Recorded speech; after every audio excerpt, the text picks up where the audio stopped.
அகிலமெங்கும் உள்ள தமிழ் நேயர்கள் அனைவருக்கும் பரம்பரை ஜோதிடர் உங்கள் மனோ பாலாஜியின் அன்பான வணக்கம். கன்னி ராசியில் பிறந்த அன்பர்களுக்கு சூரியன் செவ்வாய் இந்த மாபெரும் இரு கிரகங்கள் இணைவு உங்களுடைய ராசிக்கு 4ஆம் பாவகத்தில் இணையக்கூடிய ஒரு தருணம்.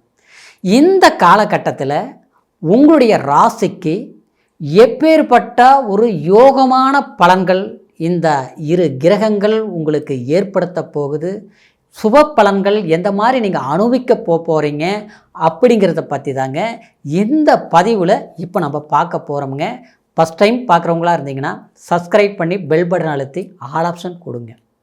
கன்னி ராசி அப்படின்னா கன்னி புதன் பகவானுடைய ராசி, அதாவது விஷ்ணுடைய அம்சம் கொண்ட பெருமாள் ராசி கன்னி ராசி. எந்த சூழ்நிலையிலையும் தன்மானத்தை விட்டு கொடுக்காமல் தன் கௌரவத்துக்காக போராடி ஜெயிக்கக்கூடியவங்க ராசி கன்னி ராசி. ரொம்ப ரொம்ப அன்பானவங்க, அடக்கமானவங்க, தன் குடும்ப பொறுப்பை கச்சிதமாக எடுத்து சுமந்து தன் குடும்ப கௌரவத்துக்காகவே வாழ தெரிஞ்சவங்க கன்னி ராசிக்கார். அது ஆணாக இருக்கட்டும் பெண்ணாக இருக்கட்டும், உண்மையிலேயே ஆமாங்க.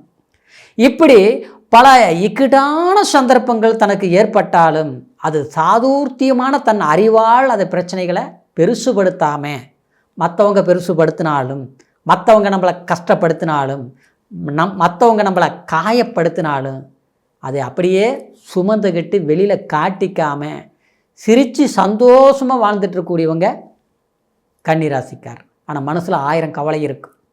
இப்படி அது சமீப காலத்தில் பார்த்துட்டோம்னா உண்மையிலேயே அப்படியே என்ன இப்படி நமக்கு நெருக்கடிகள் கொடுக்குது, மன கசப்புகள் நமக்கு ஏற்படுத்துது. இதெல்லாம் எப்படின்னா நீங்களாக தேடின வழி இல்லை, மற்றவங்களாக ஏற்படுத்தக்கூடிய கடினமான கசப்புகள்.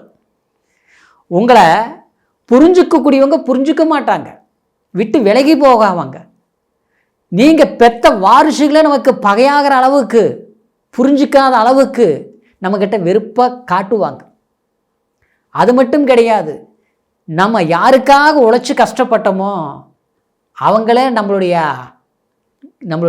உழைப்பு என்ன, நம்ம எவ்வளோ பெரிய அவங்களுக்கு ஒரு சேவை செய்திருக்கிறோங்கிறத உணர மாட்டாங்க, காயப்படுத்துவாங்க. உங்களை என்ன இப்படி இருக்குதுங்கிற அளவுக்கு கலங்கி போய் நின்னாலும் என்ன கௌரவத்துக்கு யாரையுமே வாய் விட்டு பேச மாட்டீங்க.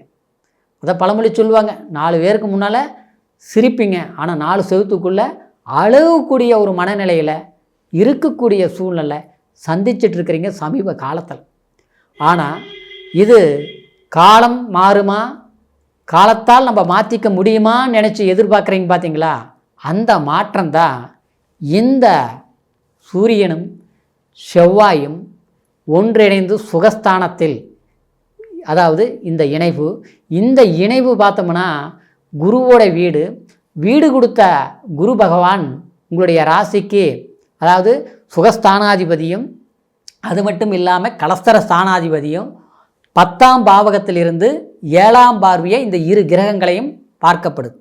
அப்போது இந்த காலகட்டத்தில் பார்த்தோம்னா மனசில் உங்களுக்கு சூரியங்கிறது விரையாதிபதி தான். 4ஆம் இடத்துல போகும்போது சூரியனை பொறுத்த வரைக்கும் அந்த செவ்வாயோட, அதாவது 8ஆம் அதிபதி 3ஆம் அதிபதி கண்டிப்பாக அந்த குரு பார்க்குது. அப்போது சில இன்னல்கள் சிக்கல்கள் இருந்தது பார்த்தீங்களா?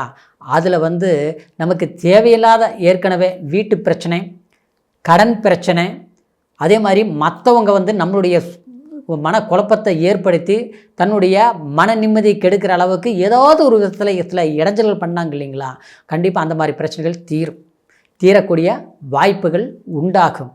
இன்னொன்று பார்த்தோம்னா கொஞ்சம் தூர பிரயாணங்கள் போகணும்னு நினைப்போம் இல்லையா? அதாவது ஒரு வேலைக்காகவோ இல்லை நம்மளுடைய சந்தர்ப்பத்துக்காக இல்லை வேலையில் தூரமாக இருக்கிறோம், கொஞ்சம் நம்ம பக்கமாக போய் இல்லை குடும்பத்தோடு ஒன்றா இருக்கக்கூடிய பிரிவுகள் இருக்கிறோம் பார்த்தீங்களா? அது ஒன்று சேரக்கூடிய ஒரு சந்தர்ப்பங்கள் கண்டிப்பாக உண்டாகும். இந்த காலகட்டத்தில் பார்த்துட்டோம்னா உங்களுக்கு இந்த உடல் ரீதியில் மன ரீதியிலன்னு சொல்லக்கூடிய, அதாவது சிலருக்கு ஆரோக்கியத்தில் சில பாதிப்புகள் வந்துட்டு இருந்தது, மருத்துவம் பார்த்துருப்போம், செலவுகள் பண்ணியிருப்போம், அது ஒன்றும் நமக்காக பண்ணியிருப்போம், இல்லை குடும்பத்தில் இருக்கிறக்காக நபர்களுக்காக ஏதாவது ஒரு விரைச்செலவு பண்ணிகிட்டே இருப்போம். அந்த செலவுகள் பண்ணாலும் புரோஜனம் இல்லாமல் போயிட்டு இருக்கும். என்ன மாத்திரை சாப்பிட்டு என்ன பண்ணுறது, என்ன மருந்து மாத்திரை சாப்பிட்டு ஒன்றும் புரோஜனம் இல்லையே, அந்த ஹாஸ்பிட்டல் போகலாமா, இந்த ஹாஸ்பிட்டல் போகலாமா, இல்லை வேறு யாராவது சொன்னாங்கன்னா அங்கே போகலாமா, இப்படிலாம் தோணும். சரிங்களா? ஆனால் ஆக மொத்தத்தில் பணம் செலவாகுது, செலவு பண்ணுறதுலேயும் பிரச்சனை இல்லை, ஆனால் அதுக்கு உண்டான தீர்வு இல்லை அப்படிங்கிறது தான். இது எப்படி வேணாலும் எடுத்துக்கலாம். ஒவ்வொருத்தருக்கும் ஒவ்வொரு விதமாக இருக்கும். சிலருக்கு ஆரோக்கியம் கெட்டிருக்கும், சிலருக்கு பார்த்தோம்னா குழந்தை பாக்கியம் புத்திர பாக்கியம் இல்லையே, இல்லை குழந்தைங்களால சில பிரச்சனை, கல்விக்காக சில பிரச்சனை, நம்ம எதிர்பார்த்த ஒரு வேலைக்காக ஏற்படுத்தி அதை சரிப்படுத்த முடியலையே, இப்படி விரயங்கள்ங்கிறது எந்த வழியில் வேணால் வரும், அவங்களோட தசாபுத்தி பொறுத்து தான். சரிங்களா? அப்பேற்பட்ட சில பிரச்சனைகளுக்கெல்லாம் இந்த காலகட்டத்தில் ஒரு தீர்வுகள் அப்படின்னா சில வாய்ப்புகள் உங்களுக்கு வழி பிறந்த மாதிரி சில வாய்ப்புகள் உண்டாக்கும். சரிங்களா? இன்னொன்று சொல்ல போனோம்னாங்க, இந்த காலகட்டத்தில் நீங்கள் வணங்கக்கூடியது, அதாவது சிவாலய வழிபாடு செய்தால் நல்லா இருக்கும். சிவன் வழிபாடுன்னா அதாவது திருவண்ணாமலை போயிட்டு வர்றது, இல்லை பக்கத்தில் இருக்கக்கூடிய ஈஸ்வரன் கோயிலுக்கு வணங்கிட்டு வர்றது, கண்டிப்பாக அது ஒரு சுகத்தை கொடுக்கும், மனக்குழப்பத்தை நீங்கும். அதே சமயத்தில் உங்களுடைய அந்த சுகஸ்தானம் மாதிபதி இருக்கிறதுனால கண்டிப்பாக வீடு, அதாவது நம்மளால நினச்சிட்ருப்போம் ஒரு வீடு மாற்றலாம், நல்ல வீடு கிடைக்கல அப்படின்னு நினச்சிட்ருப்போம், இல்லை ஒரு நல்ல வீடு வாங்கலாம், அது வாடகை வீடாக இருந்தாலும் சரி, சொந்த வீடை வாங்கலாம்னு நினைக்கக்கூடியவங்களாக இருந்தாலும் சரி, வீடு மாற்றங்கள் கண்டிப்பாக செய்யலாம். சிலருக்கு வீடு ஏற்கனவே கட்டிக்கிட்டோம், கொஞ்சம் மேலே ஒரு ரூம் போடலாம், கொஞ்சம் ஏற்கனவே செஞ்ச வேலை கொஞ்சம் குறை இருக்குது, பாதியிலே நிற்குது, செய்யலாமா அப்படிங்கிறவங்களுக்கு கண்டிப்பாக இந்த காலகட்டத்தில் நீங்கள் செய்தால் நல்லா இருக்கும். கலைத்துறையிலே இருக்கக்கூடியவங்களுக்கு கண்டிப்பாக ஒரு சக்ஸஸ்ஃபுல்லான காலகட்டமாக இருக்கும்.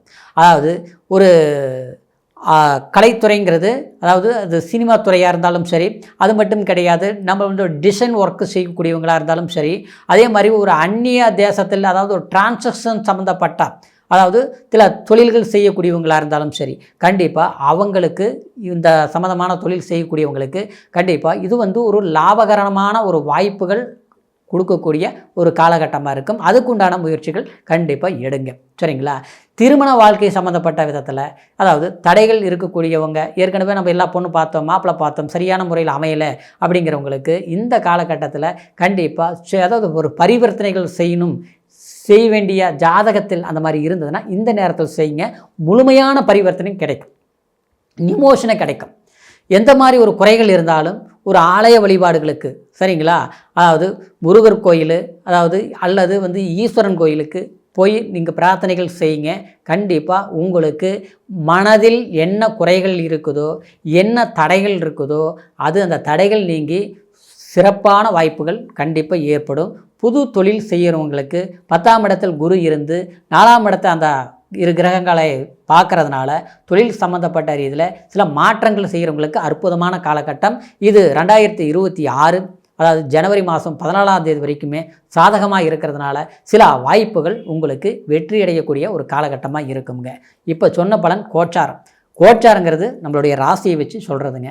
இருந்தாலும் பிறப்பு ஜனன ஜாதகத்தில் முழுமையான பலன்களை நம்ம அறிய முடியும். காரணம் லக்னம், அதே மாதிரி நட்சத்திரத்துக்கு உண்டான தசாபுத்திகள் இப்போ நடந்துகிட்ருக்கும். உங்களுக்கு எந்த வயசாக இருந்தாலும் அந்த வயசு. சிலர் பார்த்தோம்னா எல்லோரும் நல்லா இருக்குதுங்கிறாங்க, ஆனால் குடும்பத்தில் பார்த்தோம்னா கஷ்டங்கள் அதிகமாகவே போயிட்டு இருக்குது, பிரச்சனைகள் முடிய மாட்டேங்குது அப்படின்னு சொல்லுவோம். அதுக்கு காரணம் என்னென்னா, நம்ம வீட்டில் இருக்கக்கூடியவங்களுடைய ஜாதகத்திலேயோ இல்லை வந்து நம்மளோட குழந்தைங்களுடைய நேரத்துலையோ ஏதாவது ஒரு பாதிப்புகள் இருக்குது. அதனால் குடும்பத்தில் இருக்கக்கூடிய சில குழப்பங்கள் தீர்ணும், நமக்கு அது ஒரு சொல்யூஷன் கிடைக்கணும்னா உங்களுடைய ஜாதகத்தை ஒரு முறை நீங்கள் பார்த்துக்குங்க.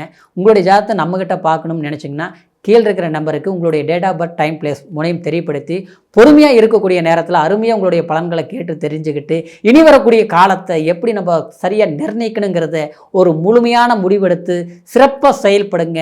கன்னிராசிக்காரர்களுடைய வாழ்க்கை அற்புதம்ங்கிற ஒரு சிறப்பான வாழ்க்கை அமையும் அப்படிங்கிற ஒரு வாழ்த்துக்களோட மீண்டும் அடுத்த பதிவில் சந்திக்கிற வரைக்கும் நன்றி, வணக்கம்.